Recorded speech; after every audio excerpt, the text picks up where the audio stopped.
She walked into school smiling, proud of the braids her mother made with love the night before. But before the day was over, those braids were lying on the classroom floor. An 8-year-old girl sat frozen while the teacher who was supposed to protect her chose humiliation instead. No warning, no permission, no mercy. But everything changed when the classroom door suddenly opened, and her mother stepped inside. What happened next left the whole school in shock. She walked into school proud of the braids her mother spent hours making the night before.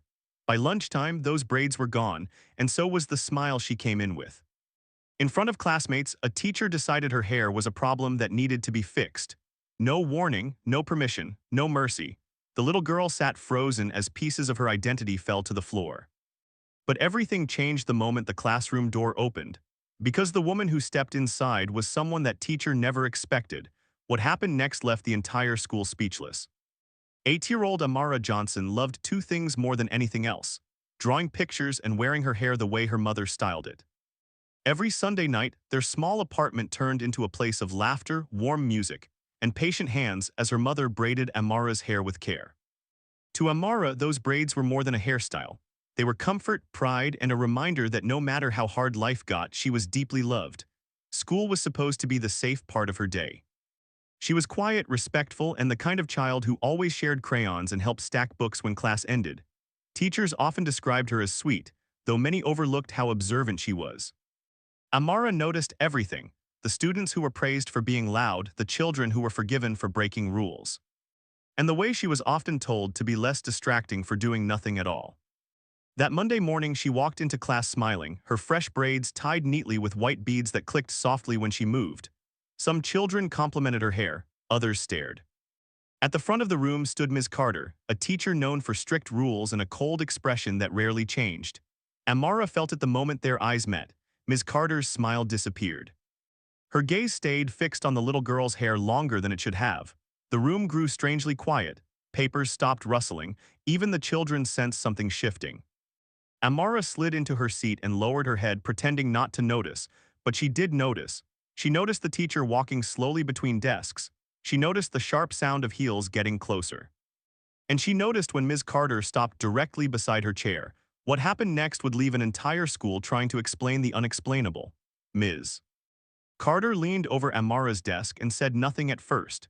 She simply stared at the braids, at the white beads resting against the little girl's shoulders as if they were some kind of offense. Then she reached down and tapped one braid with the end of a ruler. The beads clicked against the wood. The class laughed nervously. Amara's cheeks burned. She kept her eyes on her notebook, hoping silence would protect her. It didn't. Ms. Carter began pacing the room, speaking about discipline, order, and distractions. Her voice grew sharper with every step. She said some students came to school to learn, while others came looking for attention. No names were spoken, but every eye in the room turned toward Amara. The little girl sat frozen. When the lesson began, Ms. Carter stopped every few minutes to mention presentation and professional appearance. She talked about neatness while staring directly at Amara's desk. The room felt smaller. Even students who usually whispered stayed quiet. Then came lunch. Most children rushed into the hallway, but Ms. Carter told Amara to remain seated. The door closed. The laughter outside faded. Now it was only the teacher, the child, and the silence. Amara clutched her backpack straps with both hands. Ms. Carter opened a drawer in her desk and pulled out a pair of scissors. For a second, Amara thought it had to be for paper, for a project. For anything else, it was. The teacher stepped behind her chair and said her hair violated classroom standards. Before Amara could move, the first braid was cut. It dropped onto the floor beside her shoe. Amara gasped. Another braid fell, then another. Tears filled her eyes, but fear kept her body still. She was only 8 years old, trapped in a room with the person everyone said she had to obey. She didn't scream. She didn't run. She just listened to the sound of blades closing again and again. Snip, snip, snip. By the time the last braid hit the floor, pieces of black hair and white beads were scattered across the tiles like broken parts of her morning joy. But Ms. Carter wasn't finished. She marched to the supply closet and returned holding electric clippers used for school plays and costume props. The buzzing sound sent panic through Amara's chest. The child finally begged with her eyes, but the teacher's face never softened. The clippers moved across Amara's head, stripping away what remained. Hair slid down her neck and onto her uniform. Tears rolled silently onto the desk. Outside, students returning from lunch heard the buzzing through the door. Some slowed down, some whispered. No one entered. When the door finally opened, Amara sat trembling, nearly bald, staring at the pile on the floor. The classroom filled with children who stopped cold at the sight before them. No one knew what to say. Ms. Carter calmly plugged the clippers back in and announced that class would continue as normal. But normal was already gone. And in the front office, a phone was ringing nonstop because someone had just called Amara's mother. The classroom door swung open so hard it struck the wall. Every child jumped. Amara's mother, Danielle Johnson, stood in the doorway, chest rising fast, eyes locked on her daughter. For 1 second, she didn't move. She just stared at the little girl sitting at her desk, hair scattered across the floor, tears dried on her cheeks, tiny hands shaking in her lap. Then Danielle saw the clippers. The room went silent. She crossed the floor in seconds, dropping to her knees beside Amara. Her hands trembled as she touched the bare patches on her daughter's head. Amara tried to be brave, but the moment her mother held her, the pain she had swallowed all afternoon came pouring out. She buried her face into Danielle's shoulder and sobbed so hard she could barely breathe. Students began crying too. Danielle slowly stood and turned toward Ms. Carter. The teacher who had been so confident minutes earlier suddenly looked smaller. Her arms folded then unfolded.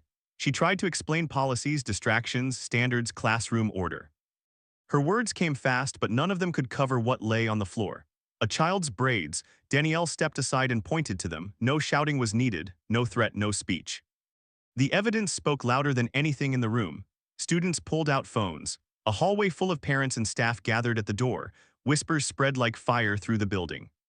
Some teachers lowered their heads. Others stared in disbelief. The principal arrived, took one look inside and froze, because there was no misunderstanding left to hide behind. This was not discipline. This was humiliation. This was power used against a child who could not fight back. Danielle picked up one severed braid from the floor and held it in her hand like proof the world could never erase. Then she looked directly at the adults surrounding her. And for the first time that day, they were the ones who felt helpless. By sunset, the video from that classroom would be everywhere, and the school's silence was about to cost them everything. Amara never returned to that classroom.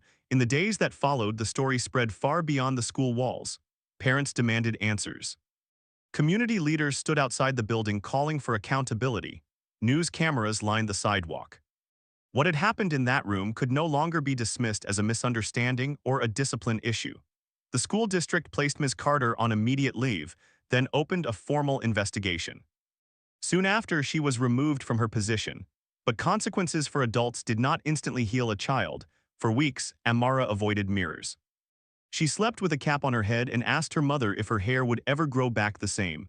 She became quieter, more cautious, less trusting of places that were supposed to protect her. The damage was never just about hair.